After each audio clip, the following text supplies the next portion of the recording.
Olha, é uma pergunta mais espiritual, né? De fato, isso não há na Bíblia, né? Esse versículo, né? Não há na Bíblia, mas a Bíblia relata textos em que traz essa conotação. Por exemplo, em um dos capítulos do livro de Jeremias, ele foi exilado na Babilônia, exilado para o Egito, mas lá no Egito ele orava por Jerusalém, que estava na Babilônia, e Deus ouviu a sua oração, né? Deus ouviu a oração. Ele estava em cativeiro, mas orava pela libertação de Jerusalém da Babilônia. Traz essa ideia de que, olha, enquanto eu adoro, Deus cuida das minhas coisas. De fato, isso acontece. Porém, existem responsabilidades que elas são humanas. Deus jamais irá fazer aquilo que o homem deve fazer, né? Claro que nós cremos em um Deus em que cuida das minhas coisas enquanto eu cuido das coisas de Deus. Porém, existirá sempre a participação humana. Não existe milagre sem a participação humana, né? Alguns exemplos. Jesus disse para Marta e Maria e aqueles que choravam a morte de Lázaro: tira a pedra, porque o Lázaro vem para fora é comigo, mas vocês têm que tirar a pedra. Sim. Jesus disse para o cego: vai lá e lá para o sol. Exatamente. Moisés, quer que você dê na mão? Toca nas águas. O mar eu abro, mas você tem que tocar. Então, existem participações, existem coisas que o homem precisa fazer. Deus não pode fazer aquilo que o homem pode realizar. Não espancador. Ainda na página 11. Não contencioso. Esta expressão é ainda mais abrangente que a anterior, pois uma pessoa pode não estar inclinada a brigas e contendas e, todavia, gostar das contendas de palavras. Gente, antes de pular para o próximo tópico, abra aí em Provérbios capítulo 6. Isso aqui é muito importante, tá? Paulo recomendando que o obreiro não pode ser contencioso. Aliás, ele não pode ser nem contencioso e nem gostar de contenda, porque contenda aos olhos de Deus é uma coisa abominável. Provérbios capítulo 6. Acharam? Sim. Versículo 16 ao 19. Quem pode ler em alta voz? 6 coisas o Senhor aborrece. Ponto. Segura aí. Você que está em casa, pega aí a sua Bíblia, Provérbios capítulo 6, versículo 16 ao 19. No versículo 16, o texto começa assim: 6 coisas o Senhor aborrece, mas a sétima continua: a sua alma abomina. Então vamos lá para as 6 coisas que Deus aborrece. Qual que é a primeira? olhos altivos. Olhos altivos. Isso aqui é inveja. O que mais? Língua mentirosa. Mentiroso. Mãos que matam inocentes. Mentira. Mãos que matam inocente. Assassinos. Aliás, deixa eu fazer um comentário aí, tá? Assassinos.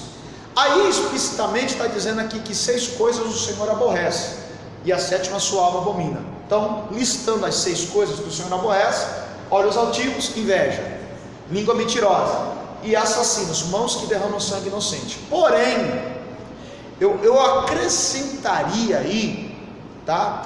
O assassino que não usa as mãos. Que manda, né, no caso?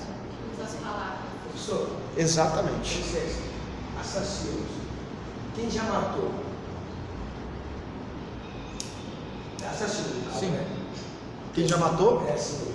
É assassino. Né? Sim. Deus perdoa esse que já matou ou não? Sim.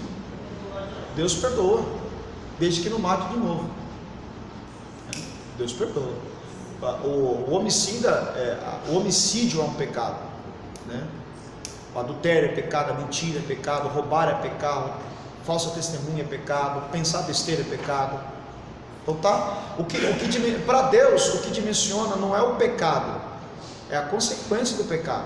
Para Deus não existe pecadinho e pecadão, tudo é pecado. É claro que existem pecados que a consequência é mais grave do que os outros, tá? No caso do homicídio, a pessoa está sujeito à consequência da lei, né? Vai passar alguns anos preso, enfim. Eu chamo a atenção para a questão dos assassinos, mãos que derramam sangue inocente. Esses assassinos aí, nem sempre são os assassinos que usam as próprias mãos, mas como falou bem a Carol, usa as palavras. Vocês há de se lembrar que nos 10 mandamentos, um dos mandamentos de Deus é esse, ó: não matarás. Porém, tanto nas leis que regem o nosso país, quanto nas leis do Antigo Testamento, esse não matar aqui é relativo. Aí alguém pode perguntar, mas matar é relativo? Dentro do ponto de vista, porque tem o assassino doloso e o culposo. Você vai sempre encontrar, principalmente no livro de Levítico, algumas recomendações da parte de Deus para escolhas de cidades de refúgio. Quem já leu na Bíblia cidade de refúgio? Algumas cidades, quando o povo entra em Canaã, Deus orienta tanto a liderança quanto o povo a separar cidades para refúgio, cidades para pessoas leprosas irem para lá para não contaminar os demais, e pessoas que cometeram crimes, que eles fossem isolados dessa cidade. Porém, existiam cidades que a pessoa que matava, mas sem ser no sentido doloso, por exemplo, às vezes tinha situação, até a própria Bíblia relata, de pessoas que matavam outra pessoa sem querer, e essas pessoas deveriam ir para essa cidade de refúgio, porque a família daquele que morreu poderia cometer vingança, e para que essa pessoa não morresse, ele matou sem querer, e ele fosse para essa cidade de refúgio. Ele só poderia sair de lá depois que o sacerdote que julgou a casa dele morresse, aí ele poderia retornar para a sociedade. Isso você vai encontrar em Levítico. Então, dentro dessa questão, não matarás, existe o doloso e o culposo. O homicida doloso é aquele que tem intenção de matar, ele gosta de matar, ele está com raiva para matar, ele quer matar. E existe aquele que mata, mas, por exemplo, vamos lá, hipoteticamente, você pega o seu carro pela manhã, o cidadão atravessa a rua e você atropela e o mata. Você saiu de casa para matar? Não. É claro que haverá um julgamento e a sua pena será mais leve. Então, existe essa questão de não matar sobre dois aspectos, o doloso e o culposo. Quando você vai para o original hebraico, lá nos 10 mandamentos não está escrito não matarás, está escrito não assassinarás, que é diferente de não matar.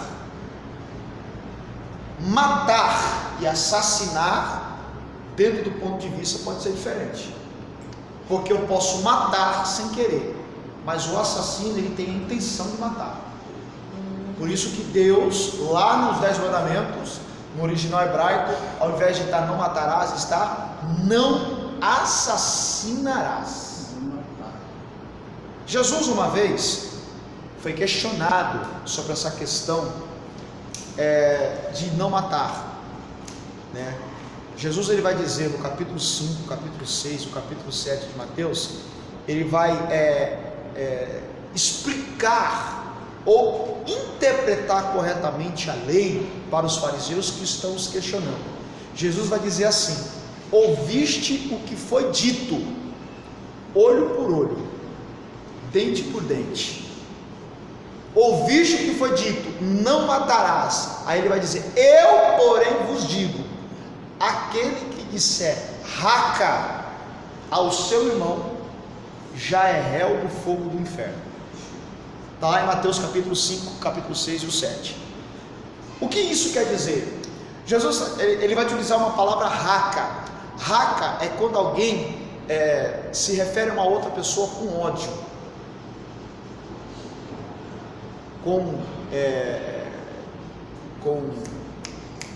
com desprezo, humilhando aquela pessoa intencionalmente. Uma pessoa que está com raiva de outra pessoa de forma deliberadamente.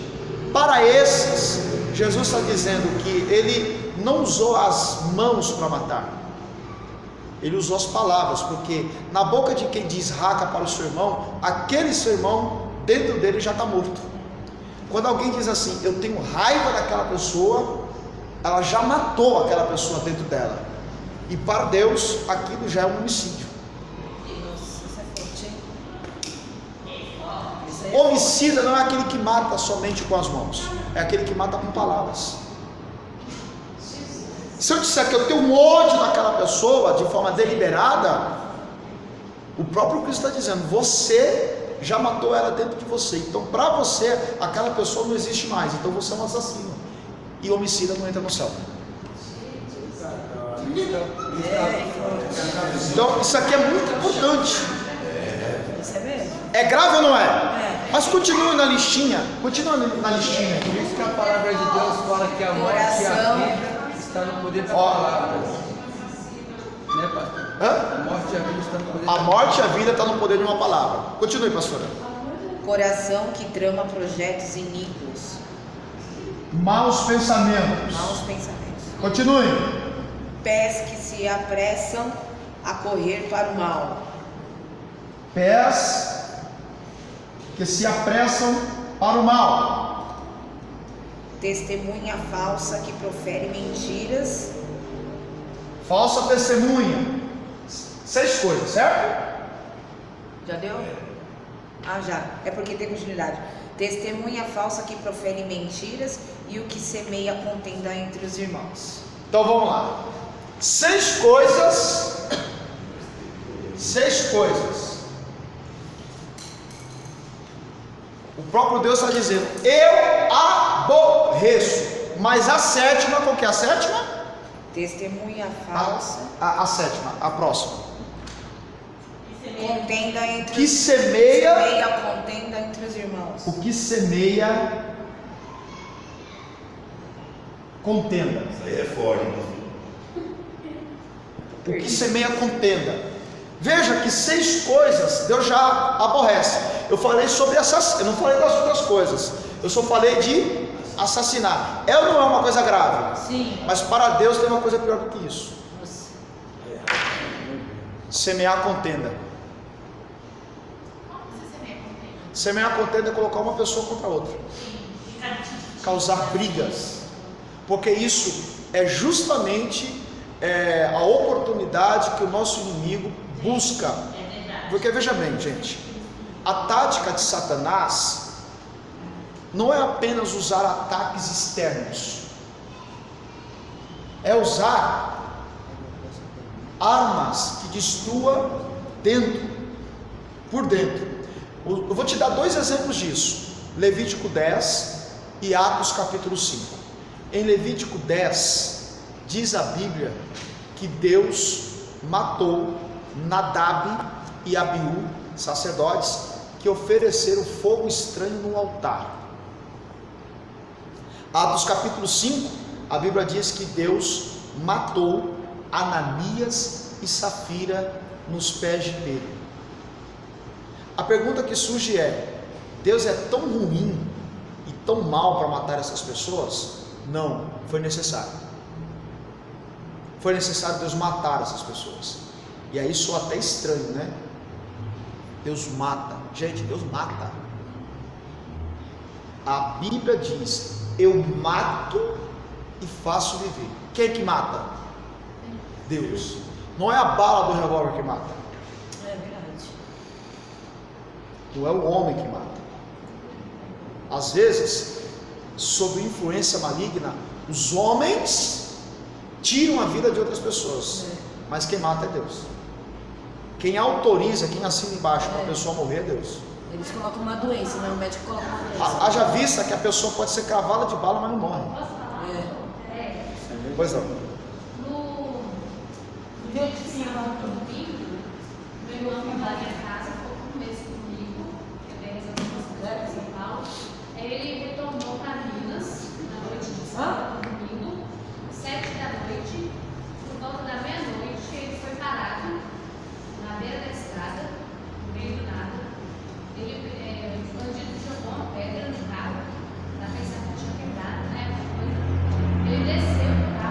Minas Gerais, na Fernão Dias, eles fazem muito isso. No meu irmão parou o carro, eu estava com um motor, aquele carro daquele todo, né? Porque ele parou o carro, porque ele foi ver o que tinha acontecido.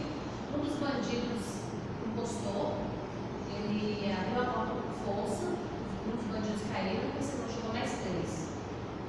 Já deu um tiro logo nele, no meu irmão, na perna dele, ele sentado bem no carro, na coxa, né? E tirou ele para fora do carro, mandou ele correr, e ele descarregado, entrou torado. Os bandidos descarregaram torado. Mas nem pegou meu irmão, só esse na coxa e ele atirou dentro do carro. Né? Os tiros que eles deram, tipo, já matou, já amou o cara. Então, né? E tipo, Deus livrou ele, eles descarregaram a arma. Meu Deus. Livramento. Né? Foi livramento. Gente, vocês lembram de Jó? Satanás pediu para matar Jó. Deus disse: você toca em tudo menos na vida. Quem mata é Deus. Eu repito, na palavra Deus disse: eu mato e faço viver. Mas deixa eu fazer uma pergunta. A Bíblia também diz que Deus não tem prazer na morte do ímpio? A morte do ímpio.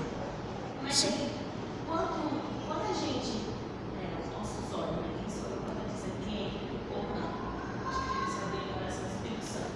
Mas quando a gente morre, eu atravessei a rua, não há um acidente, então ali Deus permitiu que ele morresse?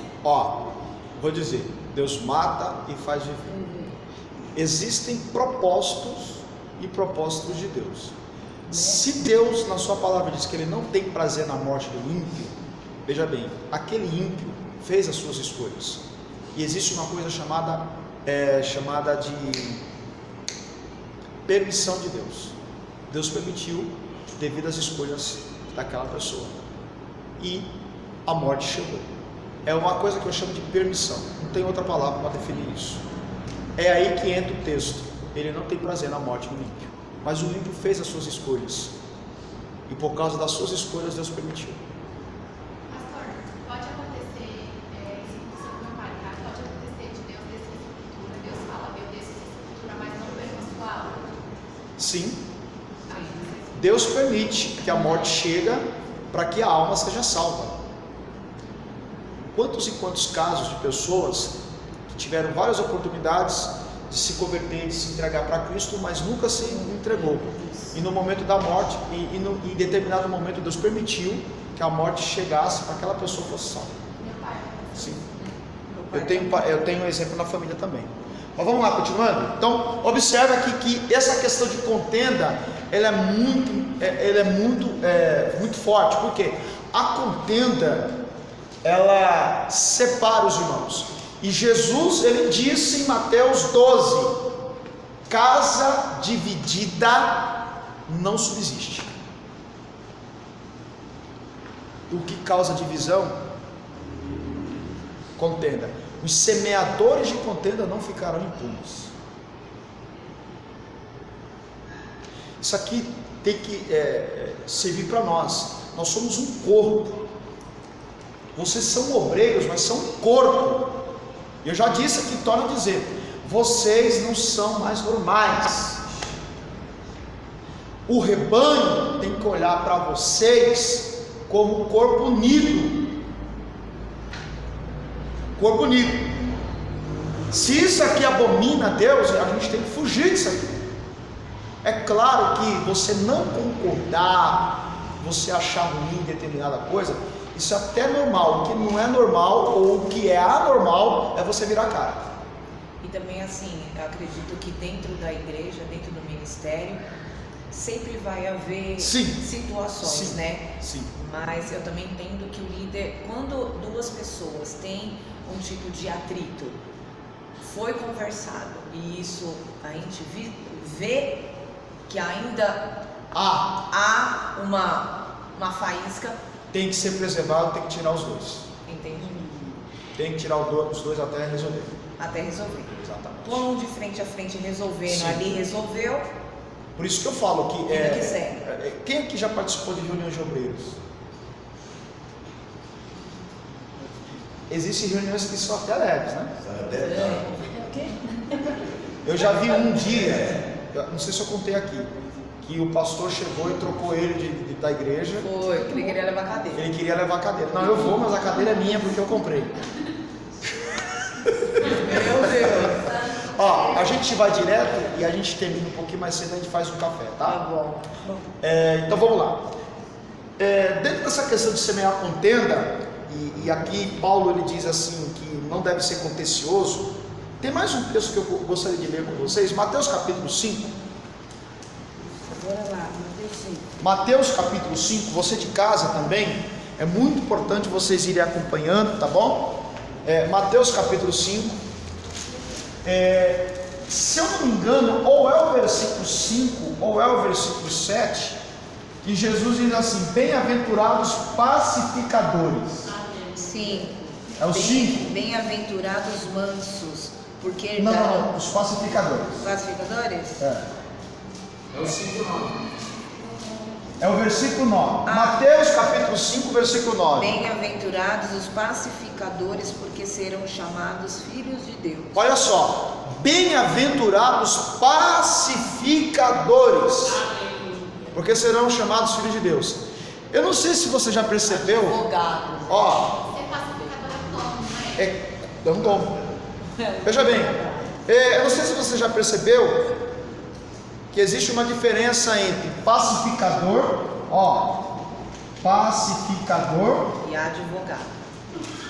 e pacífico. Qual que é a diferença de um pacificador e um pacífico? Pacificador é aquele que entra na situação e acalma. Exatamente. E o pacífico? Pacífico é aquela pessoa. Que vê a briga e não faz nada. Exatamente. Olha o que Jesus está dizendo: bem-aventurado, não os pacíficos. O pacífico tem um lado bom? Tem, ele não briga. Ele não se envolve. Ele não se envolve. Deixa o pau quebrar.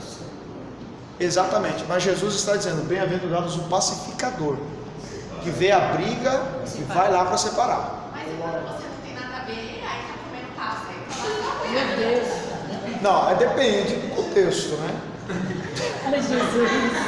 Você fala, briga de marido e mulher. Mas aí que tá. Aí que tá. Você vai ver como uma cristã. Você vai ver, a coisa está acontecendo ali. Você vai passar. O problema não é meu? não, mas assim, eu Chama a polícia. Liga a polícia. Aí vai que eu vou querer ver. Alguma coisa precisa ser fazer, porque você, somos cristãos. Alguma coisa tem que acontecer para acabar aquela contenda, aquela briga. Que aonde há um homem ou mulher de Deus, algo de diferente ali tem que Sim, acontecer. exatamente. Um amigo meu, ele teve uma briga na rua, aí ele foi separar a briga, ele tomou um soco, caiu, desmaiou no chão. Porque ele tava nas Mas, gente, aí tem mecanismo, né? De você ligar para a polícia, chamar mais alguém. Uma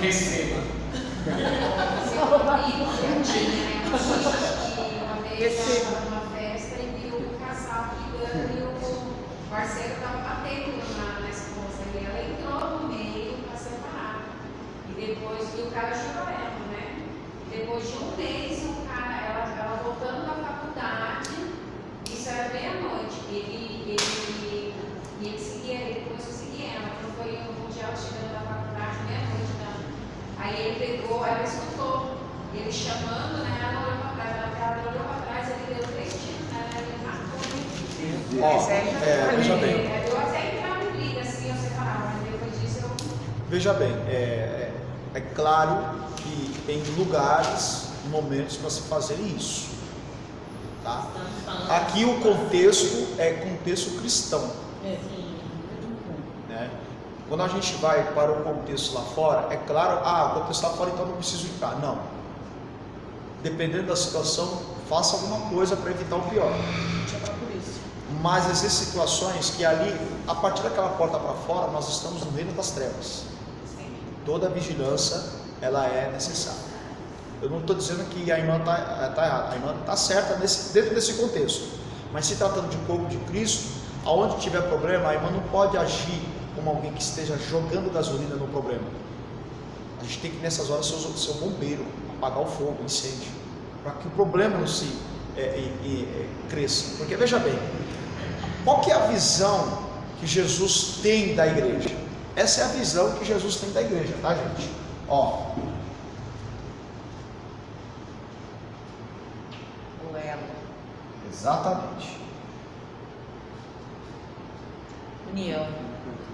Essa é a igreja. Dentro da visão de Cristo, essa é a igreja. É a sua igreja. A partir do momento que houve uma ruptura, houve um acesso. Há uma legalidade aqui. E é por aqui que o inimigo causa grandes derrotas espirituais na igreja. Por causa de uma contenda. Ou por causa de um pecado dentro do grupo de obreiros. Estou falando de um, imagine 5, 10. Quanta deslegalidade a gente está dando. É por isso que a igreja, quando eu falo igreja, gente, me refiro de forma geral. É por isso que a igreja, já não temos mais batismo com o Espírito Santo. Não temos salvação. Não temos transformação. Porque há um bloqueio. Por quê? Alguém deu legalidade. Por isso da importância da comunhão, da santidade, da vigilância, para que esse elo não se rompa. Satanás, ele age porque nós demos ou estamos dando legalidade.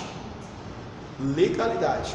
É por isso que deve estar na mente de um obreiro a preocupação de zelar pela sua santidade, pela sua comunhão com Deus. Porque quando chegar aqui, o resultado vem no culto, vem no dia a dia da igreja. É importante, dentro ainda desse assunto, a importância do obreiro jejuar. Até vicia. Tem que jejuar. Tem que jejuar. Porque o jejum é aquela ferramenta a mais que nos dá capacidade para enfrentarmos e resolvermos os problemas do mundo espiritual. Tem que jejuar. Jesus disse: há demônios que só saem com jejum e oração. Então, dentro desse contexto, nós não podemos parar de jejuar. Pois não, irmão? Você levantou a mão? Vamos lá. Na próxima página, Paulo diz assim para Timóteo que esse obreiro não pode ser avarento. Olha só, inicialmente é preciso esclarecer que o dinheiro em si não é o dinheiro é mau? Não. Por que não é? Vamos para o texto bíblico. 1 Timóteo, capítulo 6. Vamos lá. Bíblia, 1 Timóteo, capítulo 6, versículo 9 e o 10. O problema não é o dinheiro.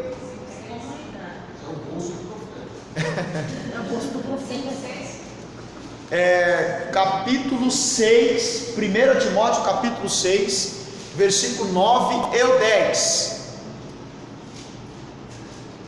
Quem pode ler? Capítulo 1 Timóteo, capítulo 6, versículo 9 e o 10. Quem pode ler? Mas os que querem ser ricos caem em tentação e em laço, em muitas concupiscências,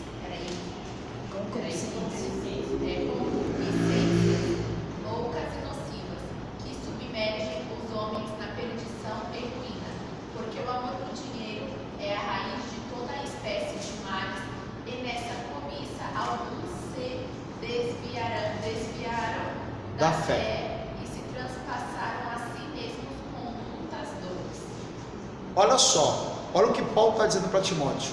O amor ao dinheiro, não o dinheiro. Quem aqui quer ganhar dinheiro? Amém, Jesus. Ele não quer, pastor. O grande problema é o apego ao dinheiro. Paulo vai dizer para Timóteo aí que o amor ao dinheiro é a raiz de todos os males. Vamos pegar dentro de um contexto social pela qual o nosso país está vivendo. Nós tivemos aí 2 governos que roubaram bilhões do povo brasileiro. O amor ao dinheiro, a corrupção, tiraram dos brasileiros grande quantidade de valores. O resultado disso: desigualdade social, colapso na saúde,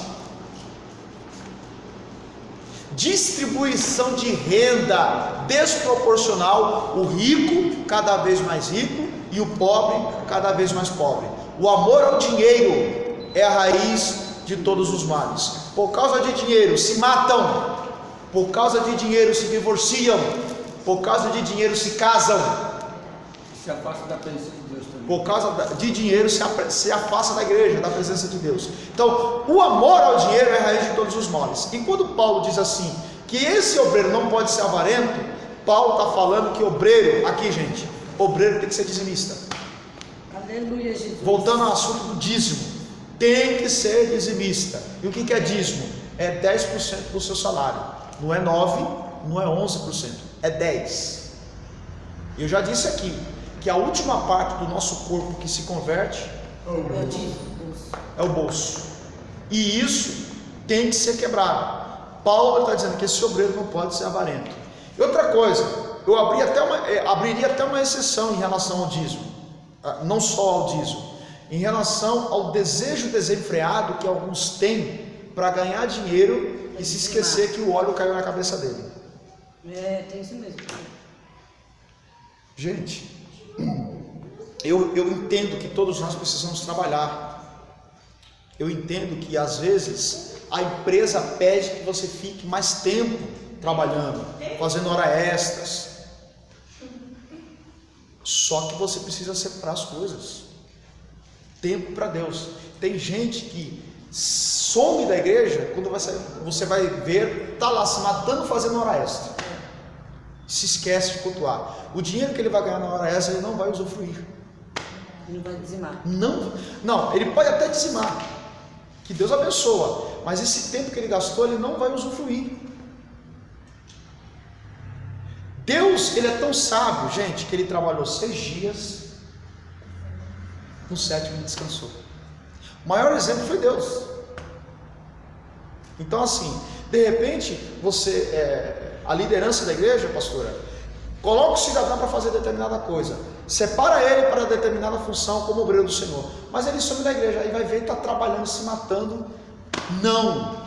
Bom, se quiser trabalhar, é a pessoa da pessoa, mas para a obra de Deus, esse tipo de pessoa não dá. É tipo assim, né, pastor? Para fazer as coisas de Deus não tem tempo, mas faz hora extra, faz. É igual o vírus do corona, ele só está na igreja. Já percebeu? Quem muda, não bata tudo aí. É verdade. Na padaria ele não está, no mercado ele não está. Não bate Ele fora. está na igreja. O vírus é crente, pastor. Mas torto de qualquer jeito ainda, né?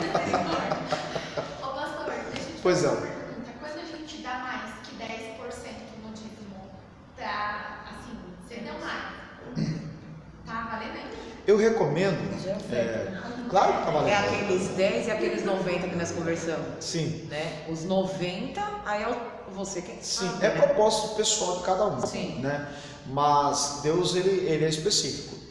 10%. Agora, se você quiser dar mais, eu aconselho você a dar como uma oferta. É oferta. Né? Uma oferta. E eu posso, assim, dizendo eu posso em geral, pode-se pegar desse dízimo, essa primícia do mês, e dividir essa primícia dentro do mês em oferta? Olha, Ou eu tenho que primeiro honrar vamos a separar. primícia? Dízimo não é oferta. Então eu não posso pegar desse dízimo e dividir ele dentro do mês. Olha, não há uma regra específica. Mesmo sabendo que dízimo é uma primícia. Né? Certo. Primícia é a primeiro compromisso financeiro do mês. Certo. Dízimo. Né? Agora, é muito difícil a pessoa dividir. Eu recebi o meu salário hoje. Hoje eu não vou dar o dízimo, mas eu sei que vai entrar um dinheiro daqui no dia 20, então no dia 20 eu dou o dinheiro. Se você for fazer isso, você vai ter dificuldade. Salvo aquelas pessoas que conseguem administrar. Sim. não há problema nenhum. Não há uma regra específica, mas o recomendável é você pegar... A primícia. Exatamente. E outra coisa interessante, dízimo não é cesta básica que você pega e vai entregar para pessoas carentes. Vou pegar meu dinheiro que eu vou dar no dízimo, vou comprar de cesta básica e vou dar como cesta básica. Isso aí é uma oferta. Dízimo é dinheiro que a gente deixa na igreja. A gente precisa ser claro nessa situação, porque falar de dinheiro na igreja soa até como utopia, porque a visão que nós temos é que todo pastor é ladrão, e quem não é cristão dentro da nossa casa, acha que a gente está fazendo, jogando dinheiro fora, dando dinheiro para pastor, para ladrão, para a igreja.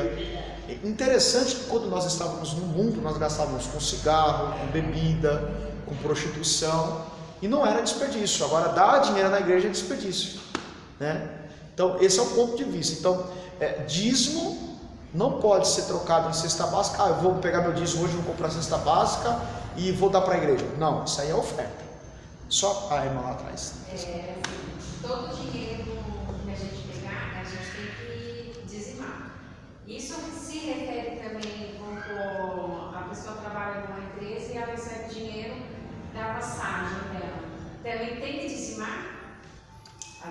Eu recomendo, o recomendável é pegar o valor que cai na conta. Porque normalmente o valor do Vale Transporte vem em cartão. Não, mas aí se você receber no dinheiro, aí você soma com um montante do mês e tira o dízimo. Peraí, eu vou fazer uma coisa. Então, eu tava fazendo tudo errado, então, porque eu nunca tirei o dinheiro da... Calma aí, deixa eu entender. Não, o dinheiro, o valor da passagem. Grandes revelações, Pastora, hoje eu não posso ir no culto, porque se eu tirar o dinheiro do meu transporte, eu não vou trabalhar. Calma. Então, eu recebi um dinheiro. Então, o valor do Vale Transporte que eu recebi em dinheiro, eu tinha que somar junto com o quando caiu o salário, lá para tirar o dízimo. Uma pergunta pessoal, você recebe o seu Vale Transporte em dinheiro? Não, eu recebia, mas eu quero esclarecer já para não fazer certo a vida toda. Se você recebe em dinheiro, você vai pegar o valor do seu Vale Transporte somado com o montante. Normalmente você recebe tudo na conta, você tira os 10%. Agora, se você recebe já no cartão, não tem como você tirar do cartão, aí não tem o que fazer. Mas aquilo que cai na sua conta, tira. Ainda que o que cai lá está somado com o seu Vale Transporte em dinheiro. Misericórdia, eu errado. Meu Deus. Pois é. Pastor, é assim, quem trabalha registrado e não dizima? Olha, quem trabalha, aliás, o dízimo, ele é para ser dado para quem não é registrado também. Sim. Mas eu sou autônomo, você recebeu R$10 no dia, R$1 é dízimo. O mesmo vale para quem trabalha, quem tem CLT, tem que tirar o dízimo. Uma das dúvidas que surge lá, meu salário, hipoteticamente, meu salário é R$2.000, mas tem um desconto do fundo de garantia, da assistência médica e do assistência sindical. Aí caiu esse valor. Eu devo dar o dízimo no bruto ou do líquido? Do líquido. Do líquido, Do que cai na conta. Do que cai. Agora, quando uma futura rescisão, você foi mandado embora, você pediu as contas, o que você pegar lá, dízimo, e dá na casa do Senhor, tá bom? E a questão de uma carne só não envolve o dízimo, né, pastor? Não, o dízimo é Minha individual. esposa deu o dízimo esse mês. A minha família, eu vou dar em nome de toda a minha família. Não, porque se você ninguém dizima. Meu dízimo da minha exatamente, porque tem essa filosofia, o irmão, eu vou dar o dízimo pela minha esposa, pela minha filha, pelo meu filho. Não, você será abençoado. Tem que ser individual. Essas perguntas, essas dúvidas é importante você que está em casa, até porque existem esclarecimentos que a gente às vezes não tem acesso. Eu não sabia, meu Deus. Olha que coisa. Calma, pastora, não é falha da liderança, não se trata disso. É que Pelo que eu estou entendendo, alguns de vocês vieram de outras denominações. Sim. E glória a Deus por isso. A gente louva a Deus por você ter aceitado Cristo nas outras denominações. Talvez você não teve acesso a essas informações. E eu louvo a Deus por eu hoje estar aqui com vocês, dividindo e partilhando com vocês essas informações, para que vocês possam ter acesso. Isso é muito importante. Foi a melhor coisa esse curso, né? É mesmo. Mas eu vou pedir uma Será que teremos outra revelação? O pastor falou, fica de olho no Ailton. Por exemplo, eu separado. Sim. Faz tempo que eu perguntar ao pastor. Então, estou separado.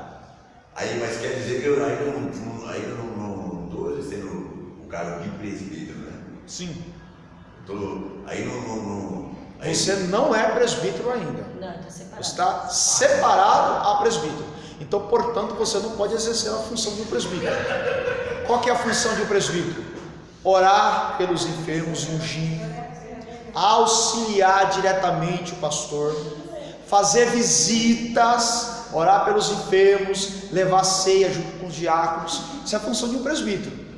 Mas, se você está separado a presbítero, claro, você pode orar pelos enfermos, você só não pode ungir, porque você não tem autoridade para isso e habilidade para isso, porque não foi derramada a unção. Você não pode ser aquele auxiliar direto do pastor, porque você ainda não ocupou o cargo, você está a caminho. Então, portanto, não deve ser exercido, deve ser exercido para quem é presbítero. Não, é só para saber o que, pela misericórdia de Deus, eu sou, tá? É só para me tirar uma. Glória a Deus. Esse presbítero pastor. Pessoal, mais 5 minutos eu termino, tá bom? Vamos dar continuidade? O que você me aconselha? Salinha da Misericórdia. Cadê, pastor? A salinha. A salinha da Misericórdia Aqui atrás, ó. ali, ó. Primeira à esquerda. Eu vou aqui a salinha da misericórdia. A pergunta dele que ele não serviu para mim, porque eu só sou separado como diácono, né? Então você está como oficial ou auxiliar. Você não é ainda diácono. Então, portanto, você ainda não tem autorização, por exemplo, para celebrar a ceia, para pegar no cálice, no vinho e distribuir. Tá? Nós vamos chegar nessa aula. Iremos estudar função por função. O que um pastor faz, o que o evangelista faz, o que uma missionária faz, o que o diácono faz. Nós vamos chegar nessa matéria nesse dia, tá bom? Bom, dando continuidade, mais 5 minutos eu termino, tá bom? 20. Você fala essa data, viu que eu tenho um cajado lá em casa. Desse tamanho. Ou aqui. Ó, ponto 2, na página 12. Que governe bem a sua casa. Aleluia. Já falamos sobre isso, né? Aleluia, Pai, essa é forte. Fortíssimo. O próximo. É necessário que tenha bom testemunho, não dos de dentro, Aleluia, Jesus. mas dos de fora. Eu vou fazer uma pergunta que eu já fiz para vocês, e vocês também aí de casa. Se eu fosse agora no seu vizinho, você é obreiro da igreja, você está separado. Se eu fosse lá no seu vizinho agora e perguntasse como que é a sua conduta como cristão, o que ele me diria? Claro que se ele não gostar de você, por alguma razão, ele vai te esculhambar. Mas eu me refiro à questão de convívio natural. O que ele me responderia? Claro que você não vai me responder. Isso é uma pergunta para você responder. Ah, e é uma outra história. Mas se ele não tiver raiva de mim, ele vai falar bem da minha pessoa. Oi? E ela fica muito com o filho dela.